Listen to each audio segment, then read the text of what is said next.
नमस्कार साथियों, फिर से हम आपके बीच आए हैं प्रॉफिट एंड लॉस का वीडियो लेकर के। बहुत दिन के बाद गैप रहता है वीडियो बनाने में, थोड़ा बहुत परेशानी है हमारे पाँव में, जिसकी वजह से हम इतना लेट लगता है, मगर कोशिश करते हैं कि रेगुलर रहे, मगर नहीं रह पाते हम। दोस्तों आज आपको बताएंगे profit and loss. Profit and loss में जिस तरीका भी क्वेश्चन चाहे ग्रुप डी, हम आपको ज़्यादा फोकस ग्रुप डी पर लेकर करेंगे, या एनटीपीसी का सेकंड एग्जाम होने वाला है उस टाइप का क्वेश्चन कराएंगे जो ज़्यादा आपको अच्छा लग रहे। तो सबसे पहले हम जानते हैं प्रॉफिट एंड लॉस में दोस्तों कॉस्ट प्राइस, क्रय मूल्य क्या होता है, विक्रय मूल्य क्या होता है, और लाभ क्या होता है, हानि क्या होता है। यही एक नॉर्मल चीज़ होता है। कॉस्ट प्राइस ज़्यादातर मैक्सिमम में यही बात रहता है।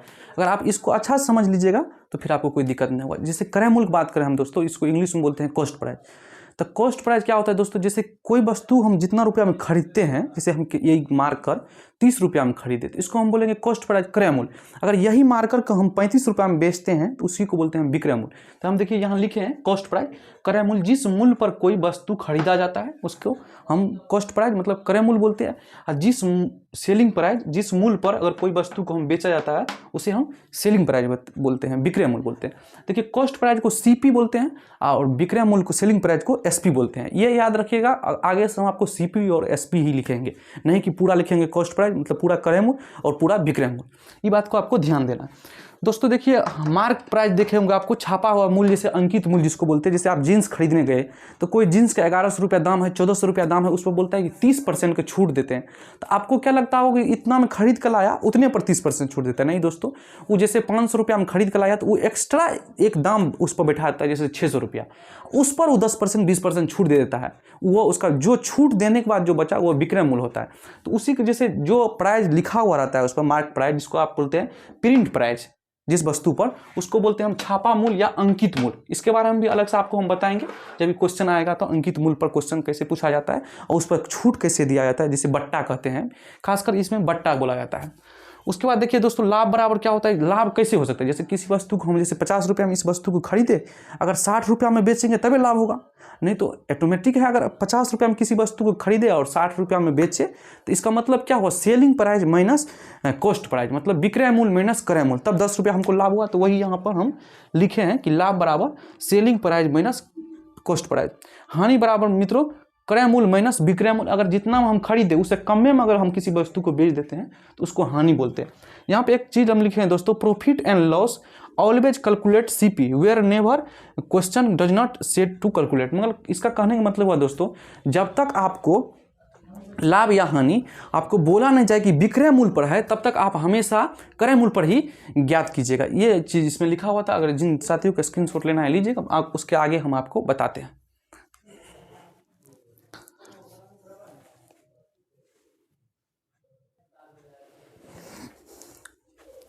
चलिए साथियों, फिर कुछ हम बेसिक देखते हैं, जो बेसिक जो पूछा जाता है क्वेश्चन में। जैसे हम लिखे यहाँ पे ये कॉस्ट क्रय मूल्य पर 25% लाभ। आपको हम जो प्रॉफिट लॉस बताएंगे उसमें आपको फार्मूला नहीं रटना होगा, जो क्रय मूल्य बराबर क्या होता है, विक्रय मूल्य बराबर क्या होता है, हम आपको परसेंटेज से बताएंगे। अब परसेंटेज ही एक इजी मेथड होता है जिससे आप हर क्वेश्चन को सॉल्व कर सकते हैं। तो देखिए जिस तरीका हम आपको बताते हैं, जैसे 25% लाभ हुआ, क्रय मूल्य पर 25% लाभ। इसका मतलब होता है 25% का मतलब होता है दोस्तों 1/4, याद रखिएगा। 25% का मतलब होता है 1/4। इसको बोलते हैं, नीचे वाला को बोलते हैं क्रय मूल्य, याद रखिएगा। नीचे वाला का क्रय मूल्य, अगर लाभ हुआ तो एक जोड़ेंगे, हानि हुआ तो एक घटाएंगे। इस बात को आपको ध्यान दीजिएगा कि जब भी लाभ होगा तो एक जोड़ेंगे और हानि होगा तो एक क्या करेंगे, घटाएंगे। जैसे देखिए क्रय मूल्य पर 25% लाभ हो रहा है तो सेलिंग प्राइस क्या हो जाएगा, एक जोड़ देंगे, यहाँ लिख देते हैं 5/4 लिख सकते हैं यहाँ पर। इसको बोलते हैं क्रय मूल्य और इसको बोलते हैं विक्रय मूल्य। ठीक, आपको तभी हम बतेबे किए थे कि अब हम जो लिखेंगे क्रय मूल्य को सीपी लिखेंगे और विक्रय मूल्य को एसपी लिखेंगे। इस तरीका से हम आपको बताएंगे। देखिए एक बार हम रिपीट कर देते हैं दोस्तों। जैसे लिखे हैं क्रय मूल्य पर 25% लाभ होता है, तो इसका मतलब क्या हुआ, 1/4। 25% का मतलब 1/4। तो नीचे वाला क्रय मूल्य होता है और ऊपर वाला जो होता है, जैसे लाभ हुआ 25% का तो एक जोड़ देंगे, 5 होगा विक्रय मूल्य और क्रय मूल्य हो गया 4। देखिए जैसे दूसरे में बता रहे हैं, जैसे 25% का हानि हुआ तो 1/4 हुआ। इसका मतलब हानि में जैसे क्रय मूल्य हुआ, हानि में एक घटा देते हैं, याद रखिएगा। हानि में क्या करेंगे, एक घटा देंगे। तो हानि में क्या करेंगे, यहाँ लिख देते हैं। हानि में सेलिंग प्राइस क्या हो जाएगा, 3 हो जाएगा और कॉस्ट प्राइस क्या हो जाएगा, 4 हो जाएगा। यही हम आपको बताना चाह रहे थे। एक बार आप अच्छा से देख लीजिए, फिर से हम आपको बताएंगे। उसके बाद देखते हैं, तभी हम आपको क्वेश्चन में एक चीज़ भी लिखाए थे कि जब भी आपको क्वेश्चन में जब तक बोला नहीं जाए कि विक्रय मूल्य पर हम लाभ या हानि कैलकुलेट करते हैं, तब तक आपको क्रय मूल्य पर ही करना है। तो वही यहाँ पे देखिए लिख दिया है कि सेलिंग विक्रय मूल्य पर 25% लाभ ज्ञात करें।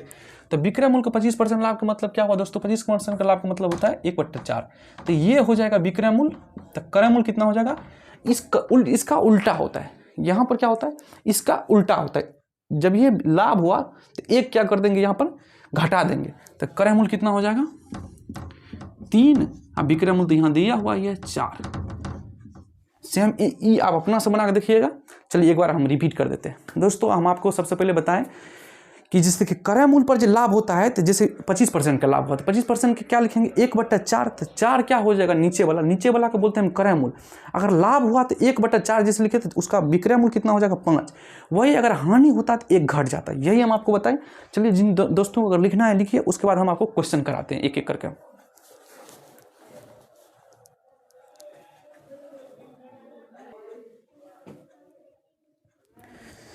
चलिए साथियों हम क्वेश्चन देखते हैं, एक एक करके आपको क्वेश्चन कराते हैं। 2 या 4 5 जो भी क्वेश्चन हो सके इतना देर में हम आपको कराते हैं।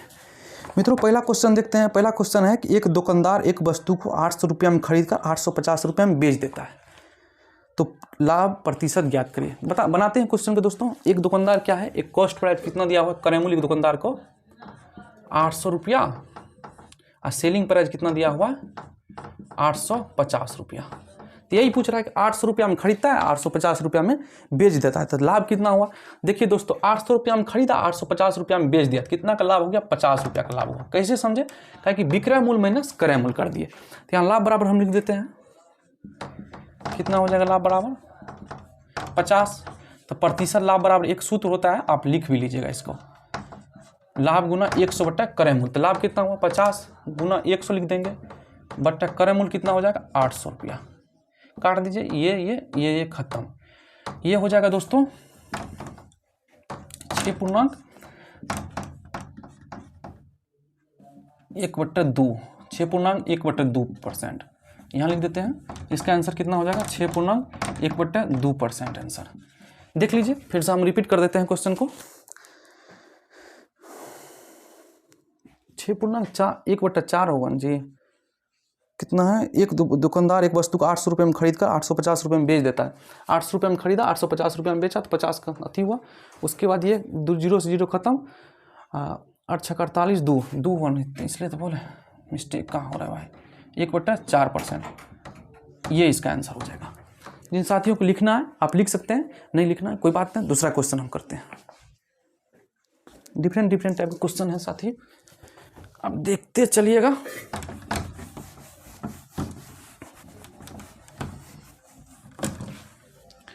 दूसरा क्वेश्चन है दोस्तों, एक दुकानदार एक वस्तु को 1000 रुपया में बेचकर 50 रुपया का हानि प्राप्त करता है, तो वस्तु का क्रय मूल्य बताइए। ये तो नॉर्मल है, 1000 में बेचकर सेलिंग प्राइस दे रखा है इसका 1000, इसका बोल रहा है हानि होता है कि नॉर्मल हानि होता है 50 रुपया का। इसका कॉस्ट प्राइस कितना हो जाएगा? सिंपल है, कॉस्ट प्राइस कितना हो जाएगा जोड़ दीजिएगा। ये तो नॉर्मल है, ये तो सबसे बन जाएगा, ये कुछ भी नहीं है भाई, ये क्वेश्चन सबसे बन जाएगा। हम तीसरा क्वेश्चन का और रुक करते हैं। अगला क्वेश्चन क्या है?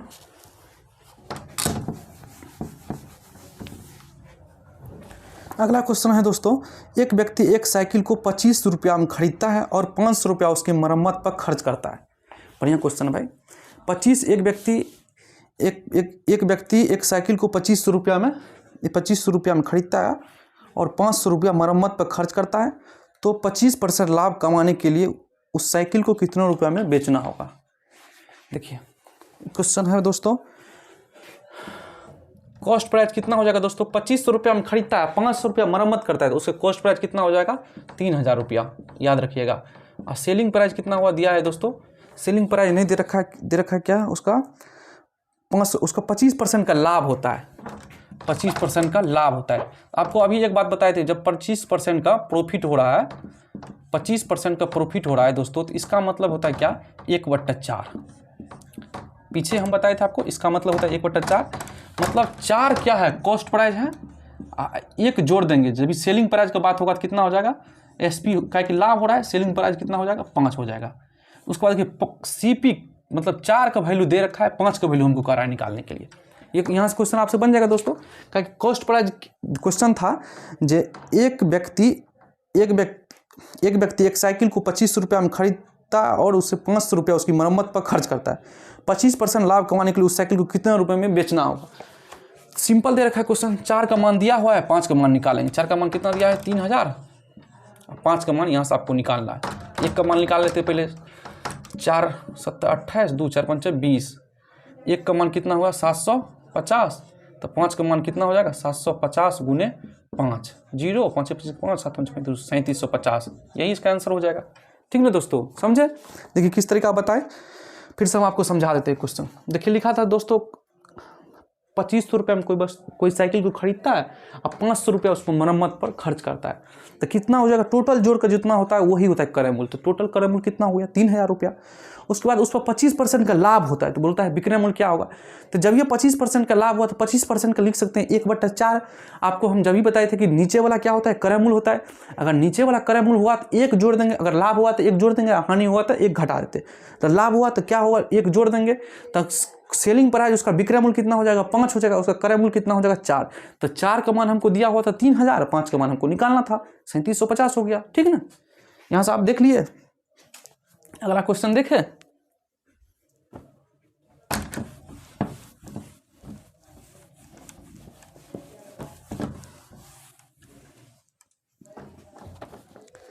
अगला क्वेश्चन है दोस्तों,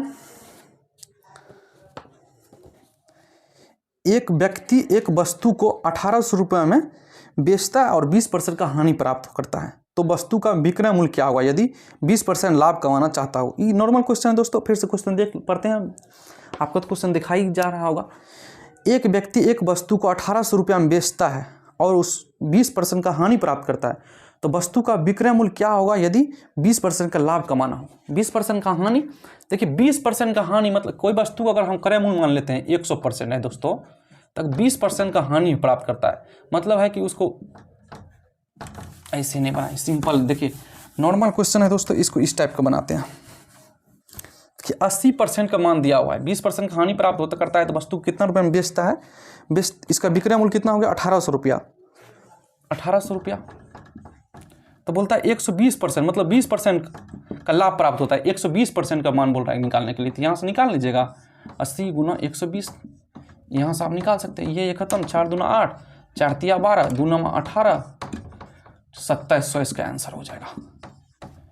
देखिए किस तरीका किया, हम आपको एक बार फिर से समझा देते हैं। बोल रहा था क्वेश्चन में दोस्तों कि एक व्यक्ति एक वस्तु को 1800 रुपया में बेचता है, एक व्यक्ति एक वस्तु को 1800 रुपये में बेचता है और 20% का हानि प्राप्त करता है। हानि प्राप्त वस्तु का विक्रय मूल्य क्या होगा यदि 20% का लाभ प्राप्त करना हो। तो अगर 20% का हानि प्राप्त करता है तो मान लिए कि वस्तु का अगर मान लेते कि वस्तु का क्रय मूल्य 80% बराबर 1800 रुपया, क्योंकि 20% का हानि प्राप्त होता है, तो उसका मतलब हुआ कि 80% का मान दिया हुआ ये। अगर 20% का लाभ प्राप्त हो तो कितना, देखिए अगर 80% का मान दिया हुआ तो उसका बराबर ये कर दिया, उसके बाद 20% का लाभ का मतलब होता है 120%, 120% का मान निकाल दिया। यहाँ से ये क्वेश्चन, अगला क्वेश्चन यही टाइप का हम फिर दोबारा कराते हैं आपको, दूसरा यही टाइप का क्वेश्चन एक और है।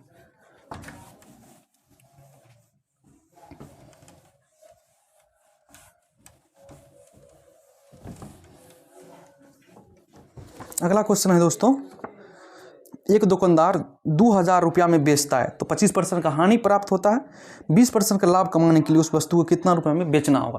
देखिए दोस्तों, चलिए इसको आप बेसिक से भी बना सकते हैं। मान लिए ऐसे आप बनाइएगा नहीं, मान लिए 100% है, ठीक ना, तो 20% का हानि प्राप्त होता है, तो उसका मतलब सेलिंग प्राइस 80 है, तभी ना 20% का हानि प्राप्त हुआ भाई, यही हुआ। 100 में खरीदे, 80% में बेचे, तब 20% का हानि प्राप्त हुआ। उसके बाद कहता है हमको कि 20% का हानि प्राप्त होता है, तो उसका मान कितना दिया हुआ है, विक्रय मूल्य के बराबर विक्रय मूल्य करेंगे। इसका मान दे रखा है हमको 1800 रुपया, विक्रय मूल्य के बराबर विक्रय मूल्य कर दिए। उसके बाद हमको कह रहा है कि एक 20% का लाभ कमाने के लिए कितना रुपया में उसको बेचना होगा, मतलब 120% का मान हमसे पूछ रहा है। तो 120% का मान यहाँ से निकाल देंगे, पहले निकाल लेंगे 1% का मान। 1% का मान कितना हो जाएगा 1800 80 उसी निकल चुकी के नियम जानते हैं ना, चूंकि इसलिए यही सब करके निकालते हैं।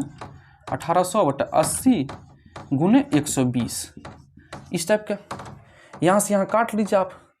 4 दूना 8, 4 तिया 12, 2 9 18, 9 तिया 27। वही क्वेश्चन रिपीट हो गया क्या? ओह वही क्वेश्चन, सॉरी। इस टाइप का देखिए, ये आपको अच्छा से समझा के बता दिए कि 100 मान के भी इस टाइप का बना सकते हैं क्वेश्चन का। चलिए अगला देखते हैं। वही क्वेश्चन। अब यहाँ से आपको 100 नहीं मानिएगा, सीधे मान लीजिए जैसे 20% का हानि हुआ तो 80, अगर 20% का लाभ हुआ तो 120। इस टाइप का क्वेश्चन आप बनाइएगा, नहीं कि आप मानिएगा कि जैसे 100 उसके बाद आपको टाइम ज़्यादा खर्चा होगा। जैसे अगला क्वेश्चन देखिए, लिखा है कि एक दुकानदार 2000 रुपये में बेचता है तो 25% का हानि प्राप्त होता है, तो 20% का लाभ प्राप्त करने के लिए उस वस्तु को कितना रुपये में बेचना होगा।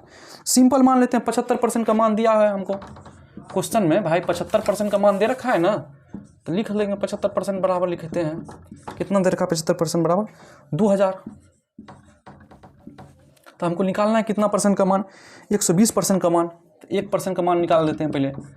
2000 बटे 75, 120% का, इसलिए 120% का मान निकालते हैं। तो 2000 बटे 75 गुना 120, 25 तिया 75, 25 तिया 75, 25 अट्ठा 200 हुआ, 3 चौका 12, 8 चौका 3200। इसका आंसर हो जाएगा। देखिए इस टाइप के भी आप सीधा सीधा बना सकते हैं, नहीं कि 100 मान करके।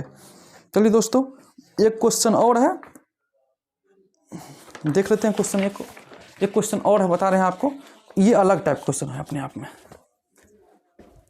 ये क्वेश्चन एक अपने आप में दोस्तों अलग टाइप का है। इस क्वेश्चन को आप ध्यान से देखिएगा। क्वेश्चन है दोस्तों, 9 वस्तुओं का विक्रय मूल्य 12 वस्तुओं के क्रय मूल्य के बराबर है। 9 वस्तुओं का विक्रय मूल्य 12 वस्तुओं के क्रय मूल्य के बराबर है, तो पूरे सौदा में लाभ या हानि ज्ञात करें। यही बस क्वेश्चन है। 9 वस्तुओं का क्रय मूल्य, तो इसको देखिए कितना बेसिक सम बनाते हैं। 9 वस्तु का क्रय मूल्य, 12 वस्तु को विक्रय मूल्य, सेलिंग प्राइस 12 वस्तु का विक्रय मूल्य के बराबर है, तो लाभ या हानि बताइए। देखिए इस टाइप कर लीजिएगा, सीधा काट दीजिए। 3 तिया 9, 3 चौके 12। देखिए आप अगर रेशियो पढ़े होंगे, थोड़ा बहुत भी आपको रेशियो को नॉलेज का ज्ञान होगा, तो आप बराबर बोला कि इसका ये हो जाता है पड़ोसी, अपना का पड़ोसी, ठीक ना। इसका मान क्या हो जाएगा? ये हो जाएगा। तो एसपी बराबर कितना हो गया? 3 हो गया। और सीपी बराबर कितना हो गया? 4 हो गया। फिर से देख लीजिए, क्वेश्चन रिपीट करते हैं। क्वेश्चन क्या लिखा है दोस्तों? 9 वस्तुओं का विक्रय मूल्य 12 वस्तुओं के क्रय मूल्य के बराबर है। तो 9 वस्तुओं का विक्रय मूल्य 12 वस्तु, क्वेश्चन ये था क्या? क्वेश्चन 9 वस्तु का विक्रय मूल्य, 9 वस्तु का विक्रय मूल्य, गलती लिख दी है भाई,